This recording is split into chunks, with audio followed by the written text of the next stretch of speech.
any discipline that you go to that studies the cosmology and what it is to be human inside in the universe, as far as we can understand it right now, is saying the same thing, which is it's off the hook right now, what's going on.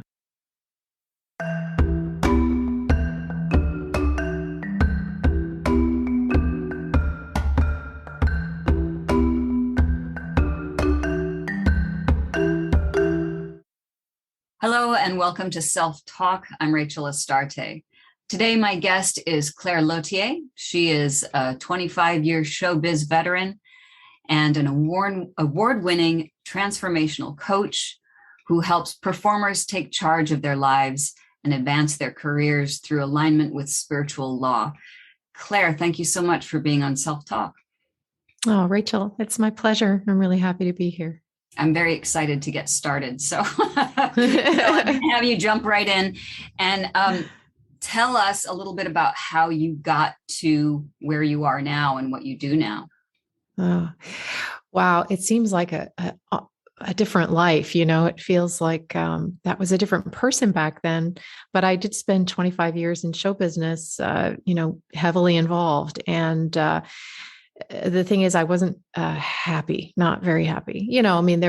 There were highs and lows. There were great moments, and there were, not so great moments. But on the personal level, I think I struggled with a lot of ego, and I had really attached my identity and my sense of myself to my career and how it was going, or how it wasn't going, if that sometimes the case was.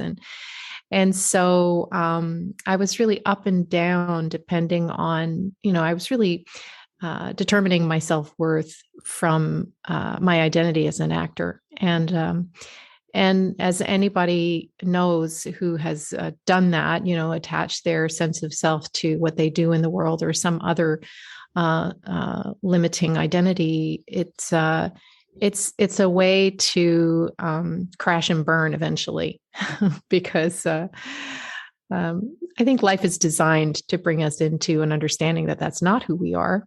Mm-hmm. And so we have to find out, sometimes through pain and sometimes through suffering, some kind of unhappiness that drives us to a search for what's real and what's true.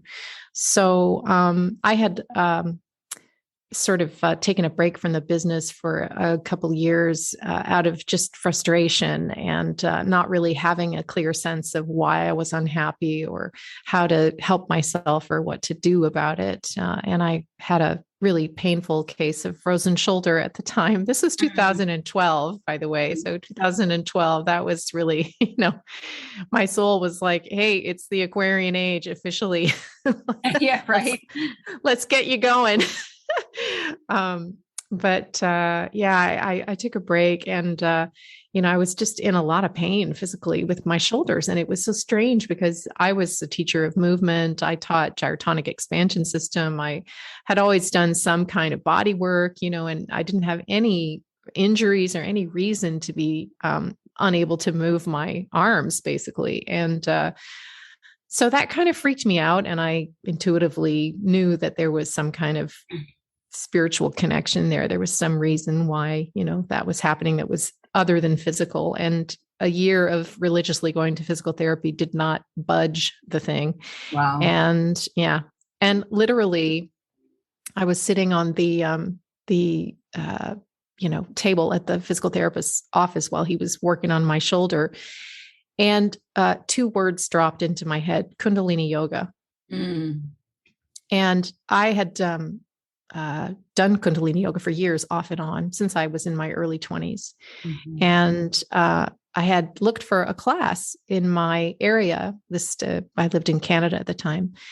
And when we first moved there, I looked for a class, couldn't find one near me. And I thought, oh, well, too bad. And as those two words dropped into my head, I thought, maybe there's someone nearby now. And I did a search on internet, and sure enough, there was now a teacher in the area. She was 40 minutes away, but I was willing to make the trek, and I started going to her class, and she was a wonderful teacher. And even though I was in so much pain, and a lot of the exercises I could hardly do because it was so hard for me to move my arms and keep them in positions and stuff like that. I mean, after class, I was throbbing. My whole body was throbbing, but my shoulders in particular were throbbing. And I thought, this feels like a good thing, even though it was pain, And I'm telling you, within a few weeks, I started to change. I started to notice a big difference in the, range of motion of my shoulders and in how I felt just overall. And so I started going, 2-3 times a week to class whenever I could. And then we went to California for over the Christmas holidays. And of course, in California, there's a lot of Kundalini yoga. So I threw myself in. I was going to class 5 days a week. And before long, I had almost all the movement back in my shoulders and a lot less pain. And I thought, well, this is what I needed all along. And I thought, okay, I'm going to go do teacher training. So I just became lit up for Kundalini yoga, even though I'd, been aware of it most of my adult life and I'd been involved with it quite heavily at times. It just came rushing back. And in my early years, I had considered teacher training. And I remember that in my 20s, teacher training for Kundalini yoga cost $850. And to me, that was like way too much money. And I also think I just had too much ego and I had too much that I needed to prove to myself in the world somehow. And I think I sensed that if I went down that path, that there was no return. And the ego did not want to die at that time. And so, so it held on pretty quick, pretty fast. And so anyway, all those years later, I was in my 40s at the time.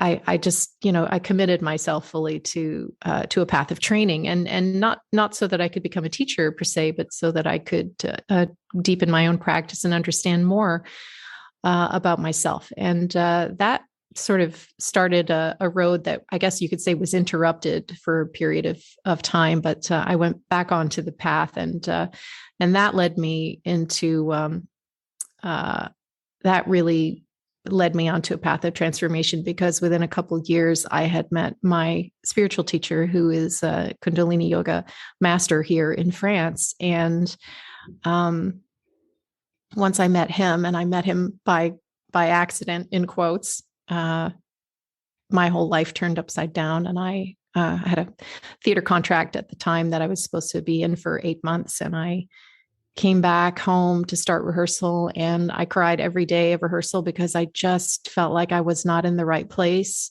I wanted to go back to France. I wanted to study with this teacher. I wanted to do anything I could to stay involved with him because it had opened up something in me that felt so important. Like my whole life had been leading up to that moment. So I backed out of my contract, something I had never ever done before. And it really scared me to make a move like that. I thought nobody's going to take me seriously. I'm never going to work again. And, it was a scary thing to do and I'm not going to make any money. What am I going to do? Yeah.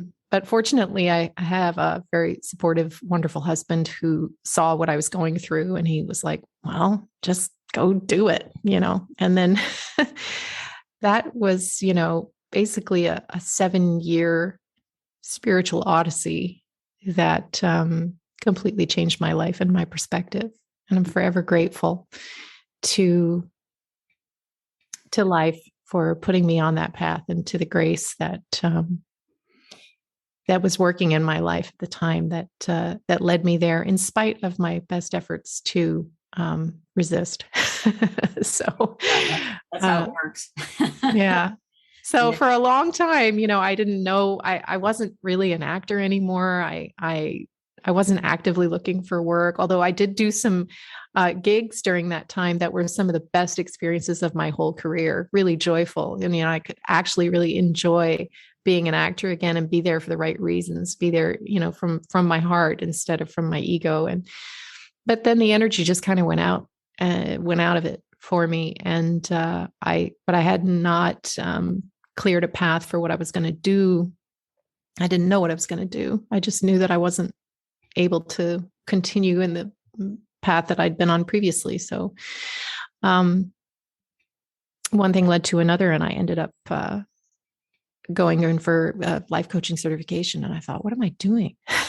but but as soon as I studied it, and as soon as I saw what was involved, I thought, well, this is what I've been doing naturally for years. And for Right. years, people had been, coming to me for counsel of one kind or another. Just sort of, I don't know, it was just the way that things operated, I guess. And then eventually, with my background in Kundalini yoga, and I did become a teacher and then a teacher trainer, and got pretty heavily involved with my teacher's school here in France, and I still am. I started to blend the spiritual technology of alignment with spiritual law with the spiritual technology of Kundalini yoga, and to create courses and experiences based on the bringing together those modalities. And then I realized, well, I should be serving the community that I came from, which is performing artists and show business professionals. And because I know their experience, and I know what they go through, and I know how hard it was for me, Yeah.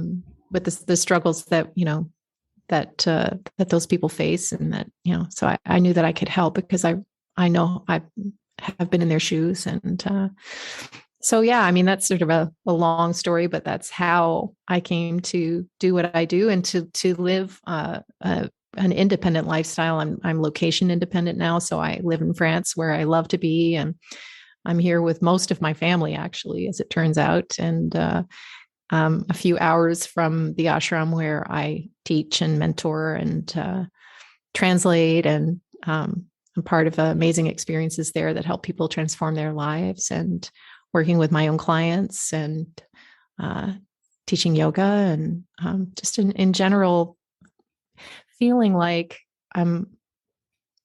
what a great privilege it is, and an honor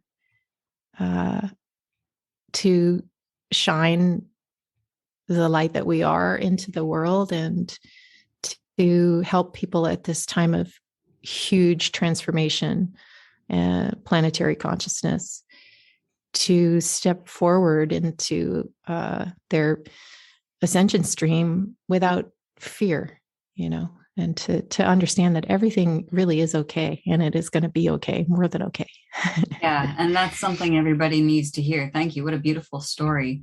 I am also a Kundalini yoga practitioner, and have been for years. And so another thing we have in common. I did not know that. Yes, it saved my life. It saved my life. And I mean that. And I mean, there's, for those who are interested in Kundalini, it's a whole, like, I tried to do yoga for many years, and it was beautiful, but it wasn't speaking to me. Kundalini was my jam. As soon as I started doing it, I was like, oh, this is yoga. Like, that's what I've been looking for. And when you were talking about the pain when you first started, and a lot of people in my Sangha have the same issue, right? So it's like, I've got this pain, I can't do the movements, I can't do the kriyas because I'm in pain. Mm-hmm. And one of the beautiful things, and I was one of those people, I could do it, but I would be in pain. And one of the most beautiful teachings that I received, and I wonder if you could speak about this briefly, and then I'd love to move on to what you're actually doing now with it. But is that when we have that pain, it's as though it's coming to the surface to be released. And so even when we have big emotional moments or resistance, I mean, I remember going through some kriyas just like, just like, and I realized, oh, this is what's happening, because we're moving that energy through the chakra, the energy system, and it's coming out. So, and that's true of pain as well. Yes. So obviously we don't want to push ourselves and injure ourselves further. We have to be gentle with our bodies, but at the same time, not to be afraid of the pain or emotional or physical that might come up, because it is being released. Is that your Completely. And Rachel, I just have to go back to what you said about, when you discovered Kundalini yoga, because it was exactly the same thing for me. In my early 20s, I was living in New York City. I was doing yoga in lots of studios in New York City. And I remember just not really connecting with it and thinking to myself, ought to love yoga. Right. I feel like I should, and I couldn't understand why. I just, after a while, I kind of ran out of steam, wasn't that interested. The first time I went to Kundalini yoga class, I was like, exactly like you, this is my jam. I was like, oh, Yeah. this is my yoga. What I was looking for. Yeah. Yes, exactly. And I had such a powerful experience. Yes. My first class, I was like, what? Oh my God. And then I was hooked, Right. and, exactly. But what you say is true. Kundalini yoga it's not for everyone because it's everything at once. It's the full meal deal. You get, you've got asana, you've got pranayama, you've got mudra, you've got mantra, you've got visualization, you've got, your focusing, concentration. It brings all of it. And so it brings your changes that much faster. Right. And it brings up your unresolved energy that much faster. And sometimes people will, jump into Kundalini yoga not realizing, how powerful it is. And they will get scared by what the universe brings up for them. Now, the truth is they can handle it. They can, because the universe never brings you anything that you can't handle, but they get scared and they run away. And listen, that happened to me a number of times. It's sort of like a self-correcting system where it spits you out if you're not ready, and it'll circle you, bring you back into the orbit when you are ready. And that happened 2 or 3 times in my life until the last time where I was like, okay, I'm all in, and what you said about the pain, and understanding the difference between the kind of physical pain where you're like, oh, hold on, something's wrong. I'm not going to push here because I don't want to hurt myself. Right. That is a lot less common than the mental pain that we have, which is like, I can't do this. I don't want to. And, I'm tired and I want to stop. Right. The mind gives us every reason why we shouldn't continue with something that we can continue with. And even if your mind is like, no, I cannot hold my arms up another moment. Yes, exactly. And you get angry and it's bringing up exactly what you need to have brought up, because actually what your experience is on the mat is a diagnostic for how you deal with stuff in life. When you get put under pressure in your life, this is how you are, and so it teaches you so much about how you respond, how you react to things. Right.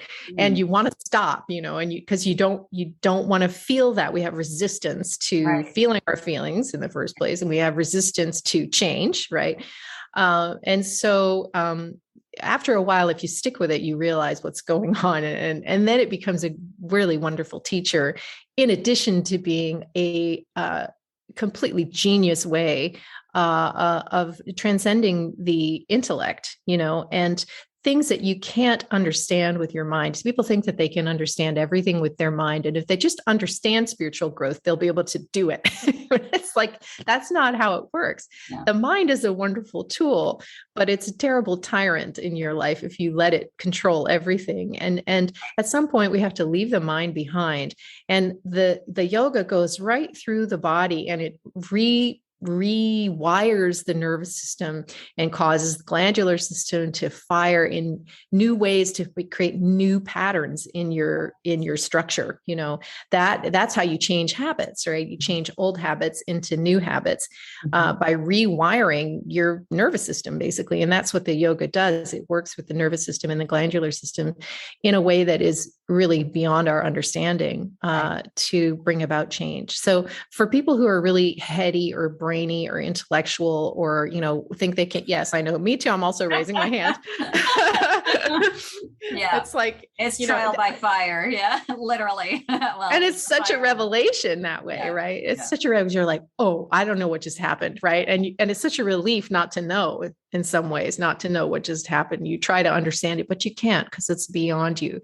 So it stretches you and it brings you outside of yourself and outside of your limited conception that you have of yourself as a human being, into something greater, into something vaster. Yeah. And it is like coming home. That's what I felt like. It's like, oh, okay, this is the thing. And, I felt so, we were talking about anger coming up, just like childlike rage. I don't want to do this. And I was like, wow, Miss Thing. Okay. So, all right. So let's just keep doing it and see what happens. And then you hit that surrender moment, you know, Yeah. and, Yeah. and the pain and I, cause I get very, intellectual as well. So like, counting the chance and, what if I miss one? Like it's okay. It's like, just go with what it is. And when you let go, that's when it seems, that's when the magic happens. I mean, I don't mean to Yes. make it so Disney, but it's when things start to open for you. There were things going on in my life at that time I know I would not have been able to deal with properly if I had not been practicing Kundalini. And Yes. and it really does make a shift. So I want to transition into your work because you touched on a very, very important point that we are in a major transitional shift right now, and how important it is for us to shift into a loving space in Mhm. our lives individually. So this work, this podcast, the work that I do with my patients in therapy is all about building a foundation of self in love, and so that we can give back to the world in the way that we're meant to give back to the world. And you talk in a little bit about like releasing those things that aren't serving us, the shame, the guilt, and accelerating growth. And that sounds beautiful. How does that happen in your practice? I mean, yeah, in 25 words or fewer. Just kidding. I know it's a lot to bite off, but if you could give us an idea of so that people know that it's possible. Yeah. Well, here's the good news, everybody. The good news is that it's never been more possible than it is now. We are being helped in every way, on every level. We are being bombarded with so much light from the sun. I mean, so I don't know if you've ever heard of this term mass coronal ejection, but these are the flares that come off Oh, of the sun, and this is plasmic energy, which is liquid light, spiritually speaking, that is we're being literally bombarded by this light in amounts that we have never ever seen before. I mean, off the charts. So, whereas I think we would have an average of 40 coronal mass ejections per year, now we're up to 1,000, wow. 1,000. And so like the astrologically, it doesn't depend.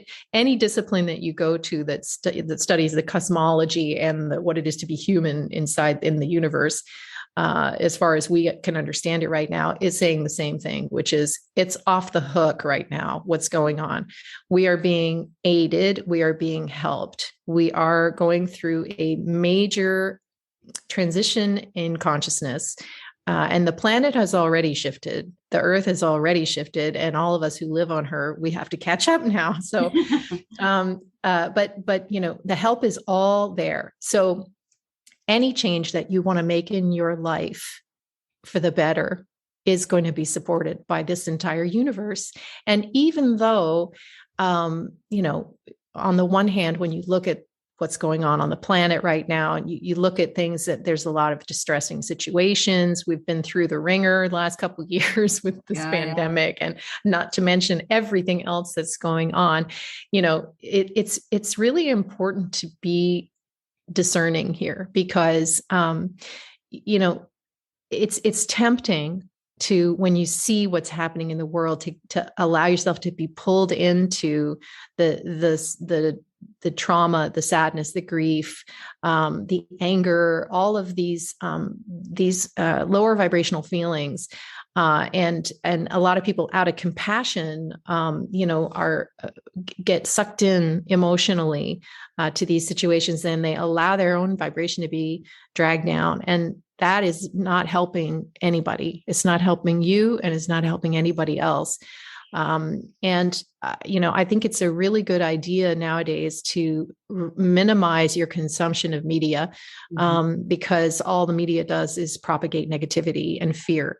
And what we really, really need on this planet now is for everyone to reach down inside themselves and find their joy, find their lightness of being, connect to their hearts, and realize that everything is going in the right direction. It really is. And these things that are happening on the planet that don't seem to be going in the right direction are signs of an old paradigm that is dying. It's dying off. And these are the death throes of that old paradigm. So don't contribute to the energy of that old paradigm and keep it alive for longer than necessary by, getting caught up in fear, anger, sadness. Instead, focus on the love and the light that is everywhere present and that is within you and that is you, and start to cultivate that instead, because that is how you truly can help other people. And of course, you can help yourself that way. So that's like the first major thing that I think I want to say is that, it's all happening. It's happening now.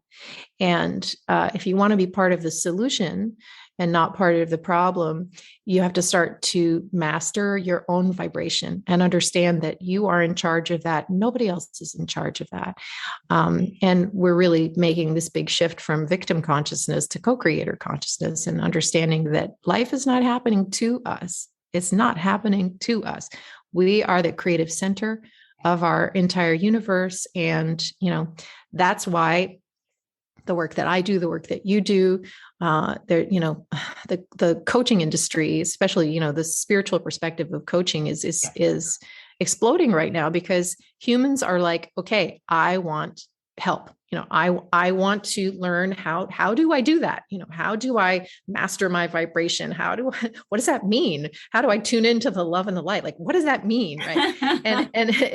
and unless you can attach it to some very practical principles and ground it in your everyday life, then it's just airy fairy new age talk, and it doesn't make any difference at all. Right. So, my work, I think, is, and I think your work too, Rachel, is really about making this practical and making it something that you can live on a daily basis. And spirituality is completely useless if it's not practical. Real spirituality is incredibly practical, and it's very simple. Okay. Yes. So it doesn't mean that it's easy to put into practice, because we have a lot of resistance and we have ego, right? But it is always simple. Very simple. I teach the same principles over and over and over and over again through different lenses, but we need to hear it over and over and over again, because deep down, our programming tells us that it isn't true, that we can't really have a happy ending, that we're always waiting for the other shoe to drop, because we have a many thousands year history of war, strife, struggle, competition. Well, that was the hallmark of the old paradigm. And we had to go through that. There are reasons why we had to go through that. We had to learn through struggle, through adversity, and we had to learn to let go through all of those experiences. But now the tide has turned. It's already turned, and it's getting better and better and better. So I cannot emphasize enough, and I'm saying it over and over again to my clients or anywhere I speak, it's good. This is good. This is a good thing. Everything that's happening now is for our good. And there's nothing but love coming to us from everywhere in this universe, love and support, because what's happening on Earth is the greatest show in the universe. This is a major explosion of light, in the very best sense of the word, that's happening on this planet. So anything that you want to do, any dream that you have in your heart, any changes that you want to make personally for the better in your life, any way that you want to feel, it's all possible, more possible than it's ever been. You just need to learn how to align with the law. When I say the law, I mean spiritual principle that's true, that's always been true, that's eternally true.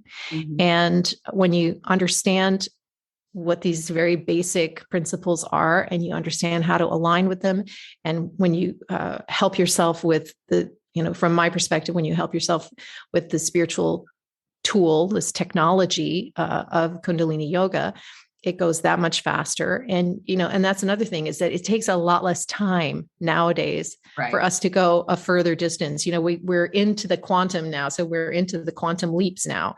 And it doesn't have to be linear. It doesn't have to be progressive necessarily. We can make huge leaps and bounds in our understanding and in the embodiment of things, if we're open to it, and if we're willing to do the work, to commit to ourselves, right? To commit to the magnificence and the nobility which is inherent in our very nature, right? We are the children of God. We are the children of the Creator, and we are fractals of that infinite power and presence and the love and the light that created this entire universe. We just forgot. Yes, that's the pain. And I talk to my patients about this all the time. The pain that at the source of every piece of suffering that humans experience is the separation from God, the separation from our home, from our creation. And we do carry that spark within us. We have to. It's just, see, I'm a science brain too. So I love quantum physics because to me, it's just the same as talking about spirituality, because it's right there, and it's very interesting too, from a shamanic perspective, because I also practice shamanism. Alberto Villoldo talks about humans evolving from Homo sapiens to Homo luminous, where we are able to do what you're speaking of, remember our connection, remember the light, and to be able to self-heal using that light.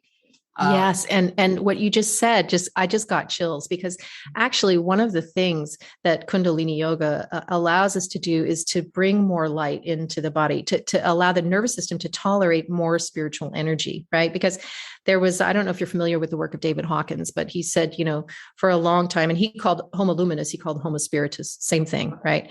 And he said that we were evolving into the next, that we had evolved now to the next, I don't remember what they call it, genus or whatever, of what the human is, and when that is Homo spiritus. And in Kundalini yoga strengthens the nervous system and allows you to hold more light, literally, in your body, because we are photons. That's what we are.